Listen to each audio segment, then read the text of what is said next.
So mga ka-TH, nandito tayo sa ano. Yan, nilagyan ng box oh. Ito palang bato na to, hugis turtle, pagong. Yan oh, yung ulo niya nakaurong na yung ulo niya.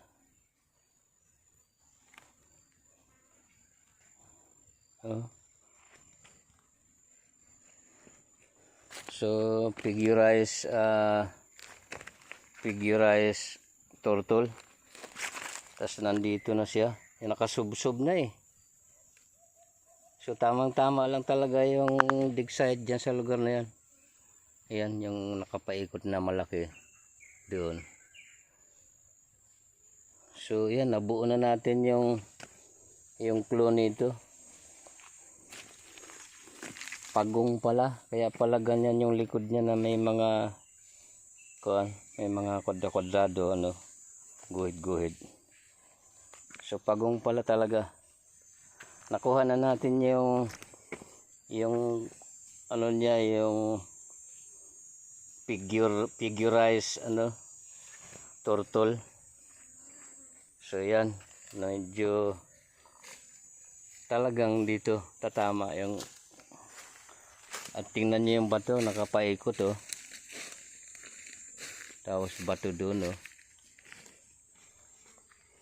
Tapos may mga bato rin dito oh. Hindi natin malaman to kung malaki. Ayan, nakapaikot yung bato oh. Tapos ito nakapaikot. So ganda oh. Ayan yung tingnan siya. Diyan, medyo alanganin. Pero pag tinignan mo dito, yan oh. Oh. Pagdating dito, lalo na nagiging pagong na talaga siya. Tapos nandito sa kaliwang bahagi ang kanyang dot. So nabuo na natin mga ka-TH na may possibility na kaya magdidig site kami dito, magdisdig. So another challenge na naman to. Tingnan natin kung ano mga hidden trail marker dyan, yung mga nasa underground na mga marker. Para sa akin kasi mas maganda yung mga, halimbawa makakuha tayo ng mga bakal, bayoneta, mga buti na basag sa tripit. Doon ako eh. Pero yung mga sign na ano sa underground na mga decoy, medyo hindi pasok sa akin yun. Medyo mahaba-haba na rin yung ating experience ya. Ano eh, may mga decoy talaga eh.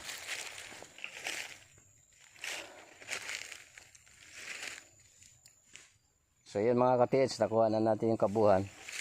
At saka nakatagilid pa siya rito. Nakatagilid siya rito. So ang ulo niya, nakaurong na yung ulo niya. Kasi pagka ang pagong nagta-travel, ano yun eh, umahaba ang ulo niyan eh. Ito nakaano na eh, maiksi. So maganda. At yung mga guhit niya oh, kasi mayroon siyang heart dyan, heart shape na diagram.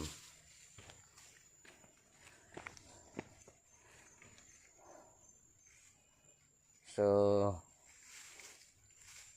pwede yun na mga ka-TH. Buo na yung plano na ano. Saka ito heart shape na malaki. Pagka papalinis ko to para lumitaw yung ano, tinastas dito sa lugar na to. Malaking heart na nakadapa dito, nakahiga.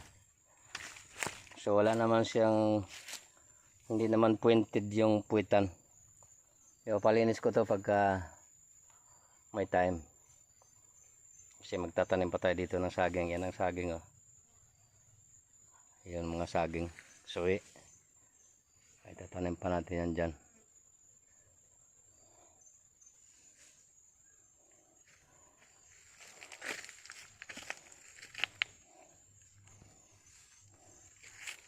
Ayan mga katits, maraming salamat sa atin at magandang hapon.